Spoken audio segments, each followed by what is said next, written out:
This is the new Nanlite FC-120C, a small and portable full RGB COB light which sits at a very reasonable price point. It's small, weighing only 1.13 kilos.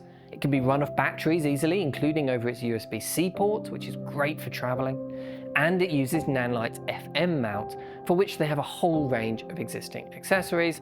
It's also really easy to convert to full-size balance as well. I love using RGB lights to add just splashes of colour here and there and interest inside your frame, but there just hasn't been many options on the market at all for small, hard and controllable lights like this. Lots of traditional style LED panels and lots of bigger 600 watt and above COB lights with RGB, but not that many small COB lights for which you can use with modifiers, especially from major brands.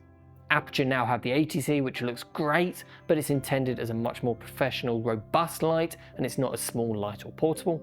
And Nanlite have their Forza 60C for years, which has long been my favourite RGB light to use. But that's a Forza light, so it's better built with a higher price tag. This one sits in their FC range, so that's their affordable entry-level professional range, which is aimed much more at content creators and owner-operators. And that's where we've been needing more options on the market like this. So the FC-120C is a very welcome addition to Nanlite's range. Physically, it's a small light, but not quite as small as something like an iFootage 130 watt. It's a nice looking light though, with this stylish blue streak down the side. It does feel a bit plasticky as you'd expect, especially compared to the Forza 60C, but it does feel well made and durable. On the back is a screen and the ports and control dials. The menus and controls are all much what you'd expect from a simple light like this, well laid out and easy to use, but with no frills or anything fancy. The right-hand dial controls the menu, while the left-hand one changes the parameter which you've selected. Underneath this are the ports. A lockable DMX port, which you need Nanlite's breakout cable for, but this does mean that it's going to work with DMX setups, which is nice. The USB-C port is a way of powering the lights, and then the main DC power input, which I was a bit surprised to see is a large locking 4-pin XLR cable, rather than the small DC barrel plug, which we usually see on lights like this. And then of course there's the power switch. The yoke feels good and sturdy, but this is one big area of difference compared to the Forza 60C. That uses a larger yoke with an actual rosette on the side of the light. That's going to be much stronger when using modifiers. The FC-120C uses this friction-based yoke which tightens and pinches itself together to lock into place. Yeah, it's fine, it's just not going to be as reliable as it is on the higher end lights. But let's see what the light can actually do though. We did our usual light meter readings with the Soconic C800 spectrometer, and we did the same set of tests with the Forza 60C as well for a reference point to compare with. First up, we have normal brightness. And much to my surprise, we measured both lights at about 14,500 lux at 1 meter. Which, considering the new FC-120C has a max power draw of 140 watts, while the 60C is 88 watts, that's quite interesting. It just shows how efficient the RGBACL engine inside the 60C is being with its power. At 3,200, it's a similar situation, but the FC-120C is now slightly brighter, maintaining 14,500 lux, while the 60C has dropped to just under 14,000. But it's still close. Let's now look at HSI mode, as the 60C uses that RGBACL technology, and that should, in theory, make it much brighter in RGB colours than the cheaper FC-120C. But the 120C does have that higher power draw COB chip inside, so that might balance things out a bit. We measured each light at the same hue values, with pure red, pure blue, and then purple as a harder secondary colour. And the 60C is ahead, but not quite as ahead as we would have expected here, which again is interesting. When we actually look at how this looks in practice though, we can see the clear advantage of the 60C's RGBACL technology.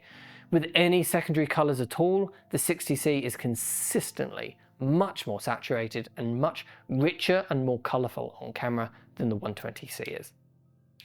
When we look at their colour accuracy in white light, the 60C is definitely more colour accurate, but both do well. this 120C is still a nice color accurate light, which anyone would be happy to use as a key light. When we break this down with the CRI chart, we can see this is mainly in that challenging R12 blue color range where the 120C falls behind. Overall though, these are impressive results for the cheaper light. If you're interested in this as a cheaper alternative to the Forza 60C, I don't think you're going to be that disappointed.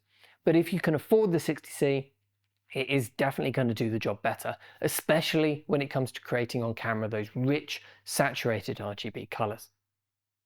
So let's talk about power options. Firstly, of course, you have the included mains adapter, but it's also very easy to run the light off batteries. Nanlite have a V-lock battery grip which can use either regular V-locks or high voltage ones, and both of those will easily get you up to 100 watt center brightness with this light. Then there's the USB-C port. Now this is a 140 watt max draw light, so that is right up at the maximum of what USB-C power delivery can even achieve. But the ability to power it either from a small mains USB-C adapter or a power bank is fantastic to have, especially for traveling owner-operators. It also flashes up a nice message on the UI to tell you the maximum brightness that it's going to let you do with the current setup. For example, the USB-C port on this SWIT camera battery is going to power the light to 35%, but this iFootage PD battery grip is going to go up to 60%. Although, to be honest, I'm not quite sure why this one doesn't let you go to 100%, as it is 140 watt output with 27 volts, 5 amps, that's what the light is asking for. Nanlite have this really useful chart on their website which details what you should expect to get from each type of USB-C output. But at least it is actually telling us on the light what kind of brightness level we can achieve, rather than just shutting off randomly when it gets to certain power draws. That is great for peace of mind. So, the Nanlite FC-120C is a light which we've been hoping to see for a while. A decent spec, but affordable, small RGB light which is easy to use with a wide range of modifiers.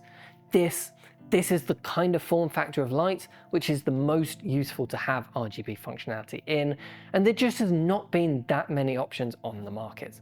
So I'm sure the FC-120C is going to be very popular. If you want to buy one, head over to ProV. Thank you very much for watching, and I'll see you in the next one.